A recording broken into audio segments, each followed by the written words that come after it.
I think the Midland Chamber of Commerce has done a great job because it concentrates on its local area, is a voice for business and an effective voice both to the local city council, the City of Swan, and also to the state government.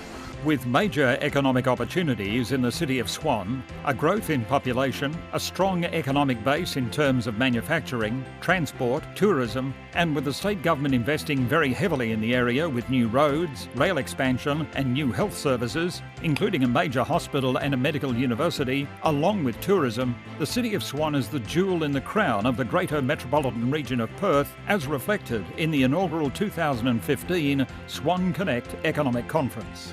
Having the spotlight put on this region is so important. For so long, everyone's only looked up and down the coastline, and it's about time they looked out east and to the hills.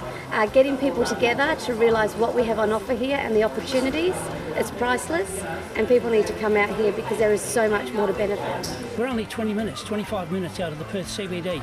You can actually come from Perth into the valley, have lunch and go back to work. The future's so exciting for the Swan Valley. We're hearing that it's going to return to the position it had years ago of being one of the major employment generators and one of the major wealth generators for the whole Perth metropolitan area. So from our point of view, I think there's nothing but up in terms of the centre, and we're treating this at the Metropolitan Redevelopment Authority as one of our priority projects. There is wonderful lifestyle opportunities out here, the Swan Valley precinct, which is always attractive to visit, but we're seeing higher density development happen in Midland, a lot of government and private sector investment that's been made leading to the new hospital, the new university facilities, as well as high quality residential development. I think what we're going to see in the Swan region over the next 20 years is really quite large population growth, and that's really going to be accommodated by the redevelopment area that's going to take place. We're going to see, I think, more jobs created there, more homes, the redevelopment of the railway linkage there. I think that's going to be essential. But what I'm really looking forward to beyond that is the North Link, the Perth-Darwin Highway, $2 billion infrastructure project. And I think if we get that right, we should see areas like Ellenbrook and north of Ellenbrook develop into, again, more jobs in industrial areas created there, as well as greater residential. I noticed that the overall, the master plan has a lot of high-rise apartment. But I do know that it costs a lot of money to build that sort of apartment blocks. So the challenge is, how do you make it affordable? The land to be allocated to build those apartments have to be virtually free. It'll be like the city. Remember that we wanted to build a lot of the hotels, and the city of Perth came out with the idea of, granting free land.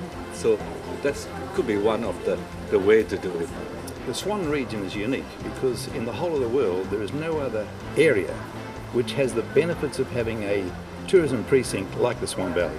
It has the benefit of having 46 restaurants, 48 wineries, 8 boutique breweries, and on top of that it's got a rail link that avoids the necessity of congestion getting here in the car. It has got one of the greatest reputations for diversity you'll ever see. You've got the opportunities to expand the area through the region. The region is important. People come from the northern part of the state, and what is their town of destination? It's not Perth, it's Midland. The Shire of 2J is one of Swan's neighbours. We're a premium lifestyle destination. We're also a day trip tourism destination. We share a lot with the Shire of Swan, or the City of Swan, so what happens in Swan impacts on us. A lot of our residents work and visit the City of Swan, and the economic activity that is going to increase is obviously going to have a positive impact for those who live within the Shire. But equally, with the increase in tourism, we have a tourism product to offer, and I think we can work really well regionally, and it's exciting to think that the City of Swan and the Shire of Mundaring can offer something to all of those visitors coming to this region. Well, all the development that's happening here creates a flow on to the Shire of Gingin. The development, the housing development, business opportunities. There's people from Gingin and the surrounding areas can come and work here. Also, businesses can look into the Shire of Gingin for business opportunities as well. So this conference that we've been here today has been really helpful to us and to me personally as well, because I really like the Swan Valley. I've spent many an hour in my youth around the Swan Valley, and I can see what's happened in the Swan Valley being replicated in the Shire of Gingin. The Swan Valley is unique in many ways. It's a wine growing area right in the heart of a metropolitan area. It's a food bowl, it's a green belt, and it's an escape from the city, so close to the city. We need to maintain what we have here, all the little businesses like mine that provide the accent and the other things for people to do when they come out to enjoy the Swan Valley. We're very excited to be part of the growth trajectory of the city with the development of the new Midland Public Hospital that St John of God will operate initially, which will be a 367-bed health campus, growing into the future to something like 400 and 500 beds within a 5-year time frame. So following that robust population growth, we're right behind the city in terms of the provision of health services for its future. I think that the training that Polytechnic West provides students and also employers can benefit from this is that students are job ready, so that once they come to us with our TAFE training, we basically provide them with the skills through the lecturers becoming involved with local industry and ensuring that students are job ready. Well, the Swan Valley is what I would call heaven on earth, and the opportunities for businesses to come here are fantastic with the redevelopment of Midland, the hospital, construction that's going on with the redevelopment of the Midland Gate shopping centre.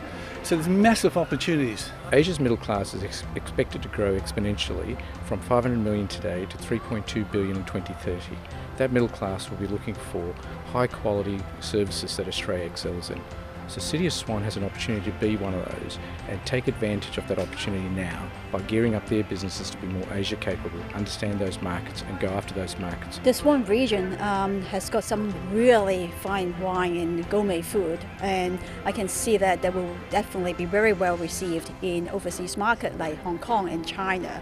I would encourage more companies, businesses from the Swan region to go out and market their food and wine, and to get everyone to come here and have a great experience. Well, the Swan Chamber of Commerce is a can-do, a very positive Chamber of Commerce, and it's a credit to the way in which they have driven so hard for the rejuvenation of this area. We have a very powerful bond between the Swan Chamber of Commerce and the City of Swan to make our visions happen.